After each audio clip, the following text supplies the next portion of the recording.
안녕하세요, 여러분. 엄청 오랜만에 찍어보는 월별 독서 결산. 벌써 6월이 돼버렸잖아요. 그래가지고 책이 조금 쌓여서 바로 시작하도록 하겠습니다. 근데 여러분, 이 영상에 이름을 좀 정하고 싶은데 뭐라고 해야 될지 모르겠거든요. 뭔가 좀 입에 찰싹 달라붙는 거를 하고 싶은데 좋은 아이디어 있으면 댓글에 남겨주시면 추첨을 통해서 선물 드리도록 하겠습니다. 갑자기 급으로 지금 방금 생각했어. 참여 부탁드립니다. 요즘 책으로 제 채널에 유입되시는 분들이 조금 있어가지고 오늘 만약에 혹시 저를 처음 보시는 분들이 계시다면 저는 북튜버는 아니지만 어쩌다 보니 책을 좋아해서 정기적으로 이렇게 책 콘텐츠를 찍고 있는 유주입니다. 앞으로도 계속 정기적으로 책 콘텐츠를 할 예정이라서 그 재생 목록에 보면은 제가 재생 목록을 따로 만들어 놨거든요. 책을 좋아한다 하시면 꾸준히 볼 수 있으니까 구독 부탁드립니다. 제가 5월에 2주 동안 이제 발리를 다녀왔는데요. 또 가서 어떤 책 읽었을까 이런 것도 한번 이야기해보면 좋을 것 같고 바로 시작해보도록 하겠습니다. 오늘도 어김없이 독서 어플을 통해서 읽은 순서대로 한번 소개를 해볼게요. 4월 책이라고 올렸지만 4월에 읽은 책을 안 올렸네. 이거 뭐 어떻게 되는 거야? 나 지금 제가 마지막 영상에서 사랑에 대해 내가 아는 모든 것 그걸 마지막으로 소개를 했었더라고요. 그 이후부터 하면 될 것 같아요. 그러면 4월부터 내가 안 올린 거야? 2달 동안? 무슨 일이지? 지금 보여드리는 책들이 이제 4월에 읽은 책들이에요. 클레어 키건의 맡겨진 소녀. 읽었습니다. 클레어 키건을 제가 그 이토록 사소한 것들? 이름 맞나? 제가 제목을 기억을 잘 못하니까 틀려도 그러려니 해주세요. 그거를 읽고 너무 좋았어서 독서 모임에서도 그 책으로 진행을 했었고 이것도 작년 국제도서전에서 같이 구매를 했었거든요. 또 안 읽고 있다가 4월에 이제 읽었습니다. 엄청 얇아요. 클레어 키건 소설들이 분량이 그렇게 많지 않고 엄청 짧아서 정말 몇 시간 안에 다 읽을 수 있는 그런 책들이거든요. 어떻게 이렇게 짧은 호흡 안에서 이렇게 진한 무슨 사골국처럼 메시지를 주는 내용을 담을 수 있나. 저는 항상 그 키건 선생님의 책을 읽을 때마다 정말 놀라워요. 개인적으로 저는 그 이토록 이름이 뭐야? 그게 제목이 이처럼 사소한 것들 요것보다 사실 저는 이 맡겨진 소녀가 조금 더 제 취향이었다. 한 소녀가 먼 친척 부부에게 맡겨지면서 시작되는 이야기인데요. 저는 좀 인간관계도 그렇고 내 원 가족이 아닌 뭔가 사회에서 만났는데 정말 가족 같은 사이가 된다거나 서로가 서로를 구원하는 그런 맥락을 가진 이야기들을 너무 환장합니다. 너무 좋아합니다. 저의 그 심금을 울리는 키워드가 그런 키워드거든요. 근데 딱 그런 내용이에요. 제 뭔가 그런 성장 환경이나 살아왔던 지점들에서 되게 공감이 많이 갔던 포인트들이 있어서 읽는 내내 뭔가 이 기분을 알고 싶지 않은데 너무 이 기분을 알겠는 거야. 그래가지고 그게 참 아프기도 하면서 여운이 너무너무 오래 남는 그런 책이었어요. 이 클레어 키건 선생님이 정말 문장가라고 생각하거든요. 그 몇 줄 안 되는 그 한 문장이 정말 너무 많은 메시지와 어떤 감정과 맥락을 담고 있어서 진짜 읽을 때마다 너무 깜짝 놀라기도 하고 그런 감정에 대한 문장뿐만 아니라 계절의 묘사라든지 풍경의 묘사라든지 그런 것도 너무너무 잘 하시는 분이라서 여운도 오래 남고 너무 좋았던 그런 책이었어요. 어떤 삶을 살면 이렇게 문장을 쓸 수 있지? 이런 감정을 이렇게 살아보지 않으면 이렇게까지 쓸 수가 없지 않나? 근데 이제 뭐 클레어 키건 선생님이 어떻게 사셨는지는 저는 모르겠지만 전 정말 놀랐어요. 너무 좋았던 부분들을 한번 읽어볼게요. 이상한 일은 일어나기 마련이란다. 아저씨가 말한다.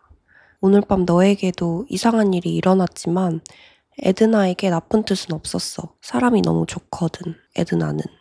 남한테서 좋은 점을 찾으려고 하는데 그래서 가끔은 다른 사람을 믿으면서도 실망할 일이 생기지 않기만을 바라지. 하지만 가끔은 실망하고.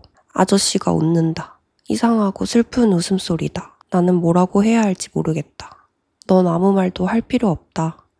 아저씨가 말한다. 절대 할 필요 없는 일이라는 걸 꼭 기억해 두렴.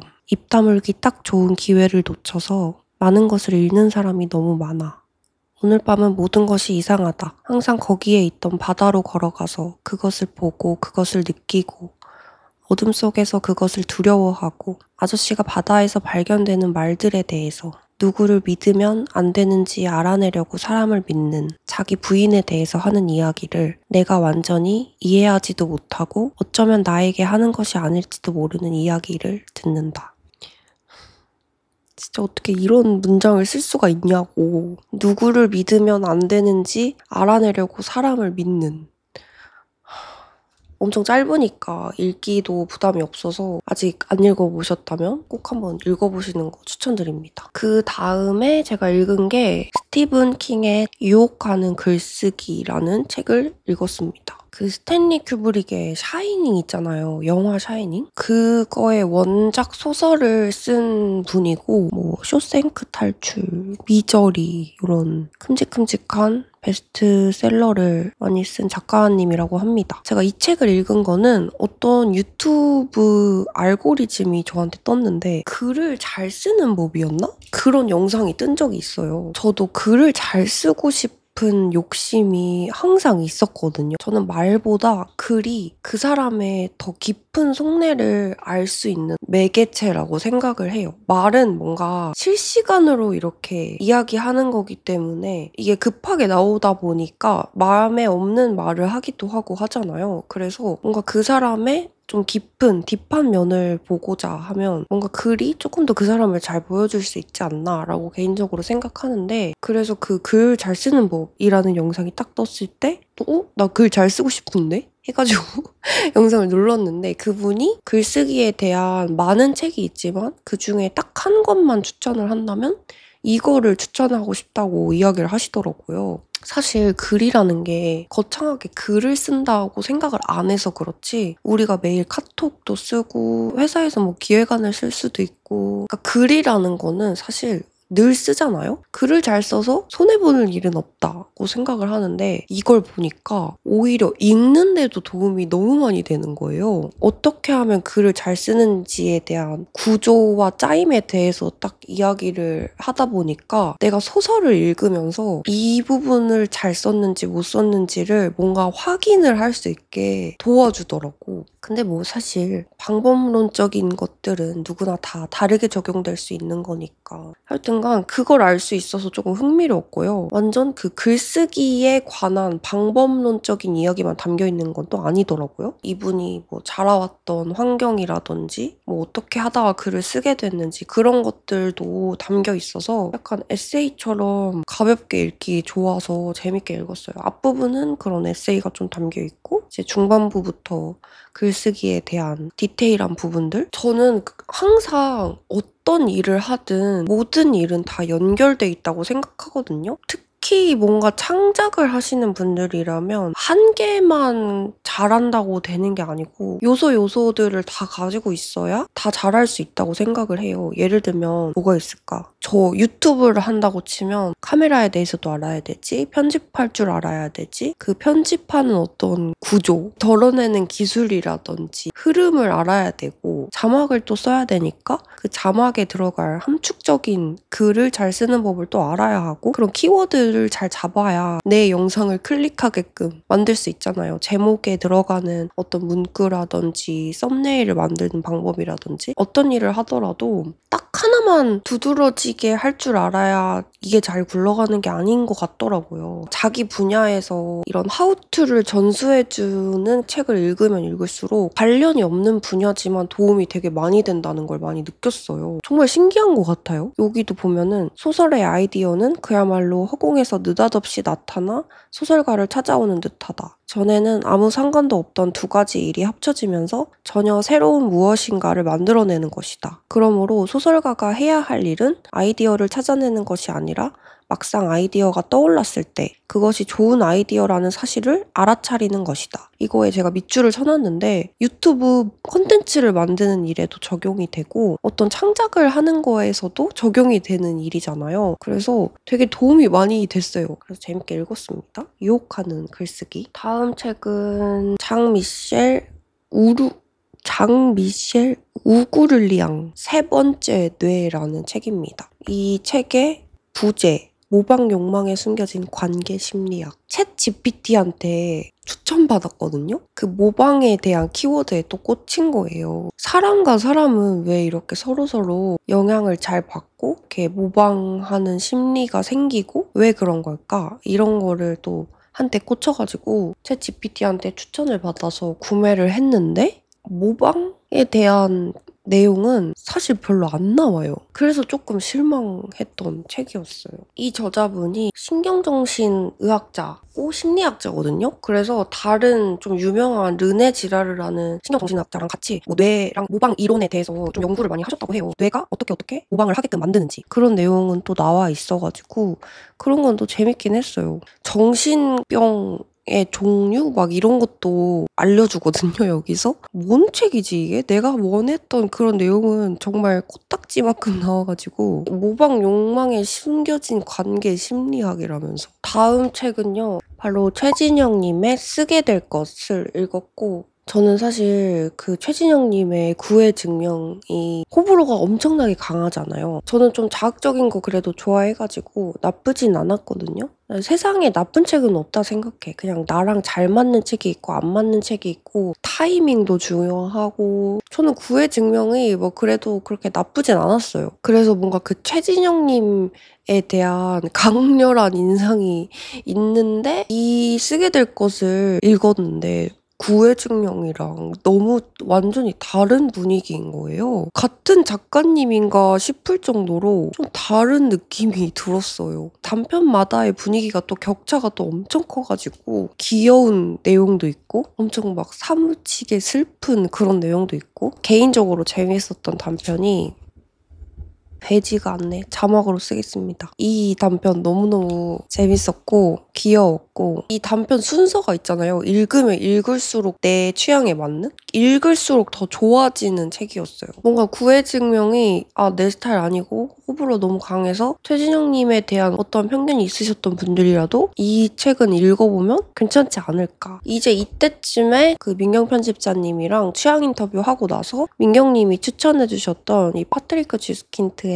기피의 강요를 읽었고요. 너무 좋았어요. 이것도 아주 짧은 단편이 실려있는 그런 소설이고 안에 실려있는 모든 단편들이 너무 좋았고요. 일단 이게 왜 좋았는지를 말하려면 제가 이걸 읽을 때쯤 어떤 생각을 했었는지도 같이 한번 이야기를 해보면 좋을 것 같은데 그 독서 브이로그에서 잠깐 이야기를 했었는데 제가 이때쯤 또 꽂혔던 키워드가 판단이라는 키워드였어요. 저를 누군가 판단하는 것도 그렇고 제가 누군가를 판단하는 것도 그렇고 그 판단이라는 거 어떤 일이 발생했을 때 사람마다 해결하는 방식이 다를 거 아니에요, 저마다. 근데 저는 어떤 일이 발생했다. 그러면 내 감정에 대해서 결론을 내리기까지 꽤나 오랜 시간이 걸리는 편이에요. 누군가 뭐 트러블이 일어났다 그러면 이 모든 것을 제 안에 한번 가지고 와서 어떤 감정들이었는지 어떤 원인 결과가 있었는지 그러니까 이게 사람마다 다 다르잖아요, 방식이. 친구들한테 조언을 듣기도 하고 고민 상담을 하기도 하고 이렇게 외부로 표출하는 사람이 있고 저는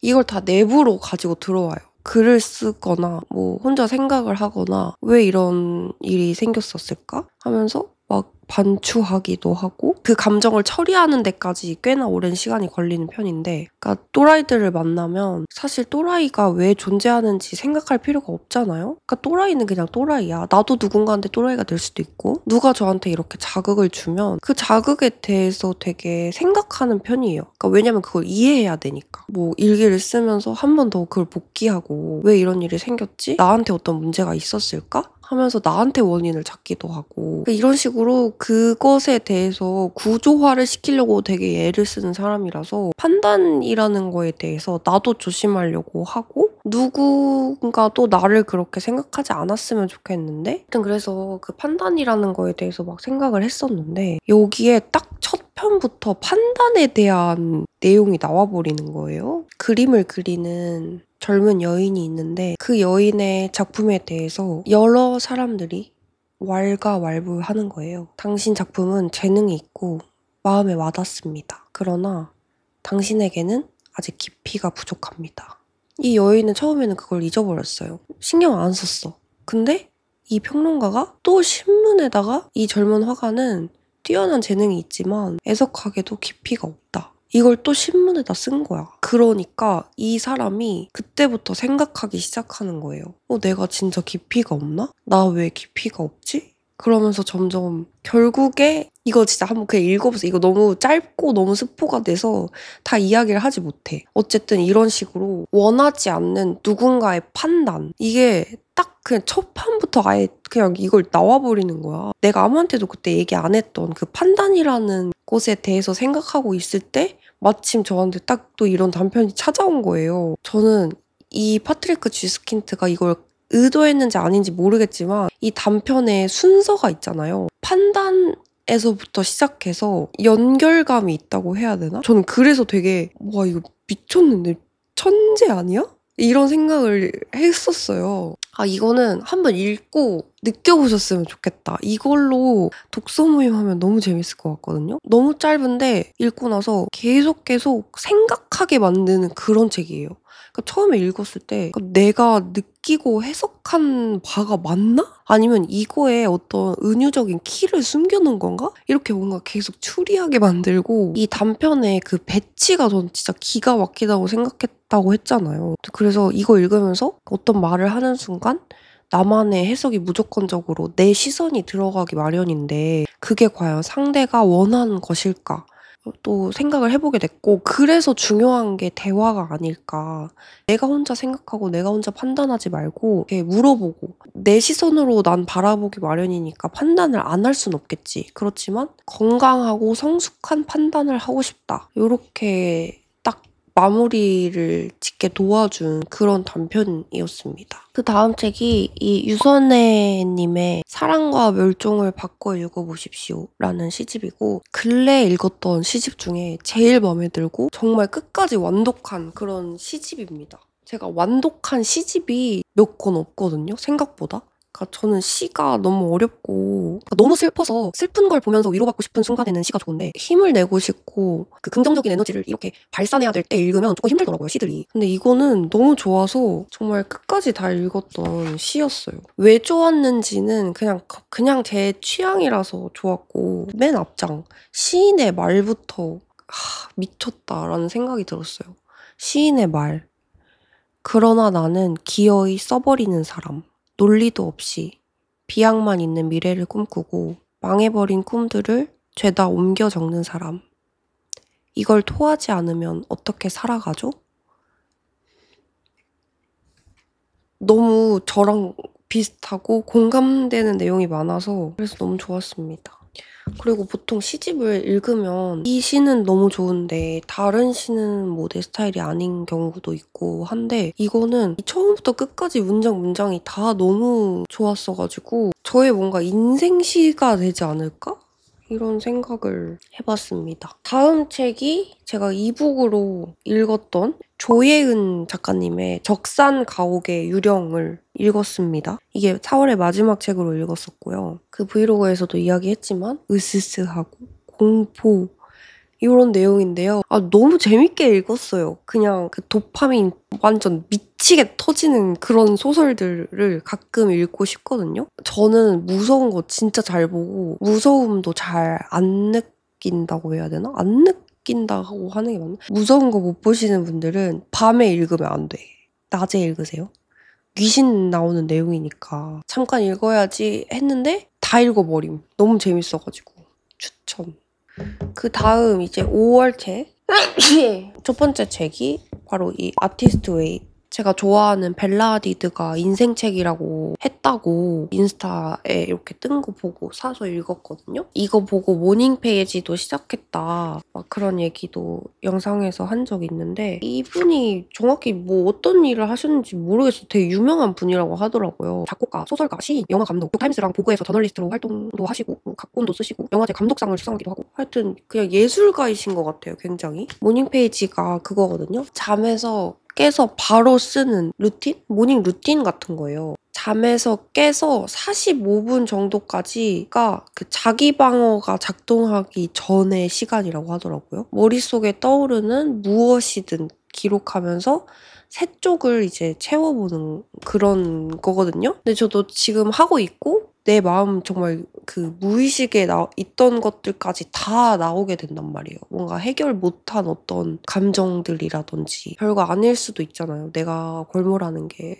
이게 지금 중요한 게 아니다. 이런 것도 뭔가 체크할 수 있는 어떤 그런 게 되기도 하고 전 되게 좋다고 생각했어요. 제가 막 그렇게 썩 좋아하는 장르가 아님에도 도움이 됐던 딱 그런 구간들도 있어서 그렇게 읽었던 책입니다. 이제 여기까지가 한국에 있을 때 읽었던 책이고 이제 발리에서 읽었던 책을 한번 이야기를 해볼 건데요. 비행기 안에서 읽었던 책이 그 한강 작가님의 최근에 나온 신작 빛과 시를 읽었거든요. 노벨 문학상 수상하셨을 때 연설하셨던 수상 강연문도 수록이 되어 있고 한강 작가님이 조금씩 쓰셨던 산문 같은 것들도 수록이 돼 있었는데 노벨 문학상 수상할 때 연설하셨던 게 또 되게 화제가 됐었잖아요. 또 텍스트로 한번 읽을 수 있어서 좋았고 지금까지의 책을 쓸 때 어떤 마음으로 준비하면서 썼는지 그리고 작가님이 살았던 뭐 집의 정원에 대한 이야기라든지 그런 거 되게 좋았고요. 아직 그 한강 작가님의 책을 안 읽었다. 난이도가 좀 있을 것 같아서 입문을 잘 못하겠다 하시는 분들은 저는 오히려 이 빛과 시를 읽고 이 한강이라는 작가에 대해서 조금 친숙함을 갖고 나서 또 어떤 마음으로 이 책들을 썼는지 준비했는지를 읽고 그 책들을 읽어도 오히려 좋겠다라는 생각을 또 했답니다. 발리에서 첫 번째 책으로 이 한강 작가님의 빛과 시를 읽었고요. 그 다음에 제가 어떤 책 가져갈까 진짜 고민을 많이 했거든요. 발리에 어울리는 그리고 나의 정말 온전한 휴식을 하는 이곳에서 어떤 걸 읽을까가 전 되게 중요했었단 말이에요. 이 까미, 알베르 까미의 결혼 여름이라는 책을 들고 갔었고요. 이거 까미가 쓴 에세이 같은 책인데 이거 가져가길 너무 잘했다고 좀 발리 냄새 나는 것 같은데?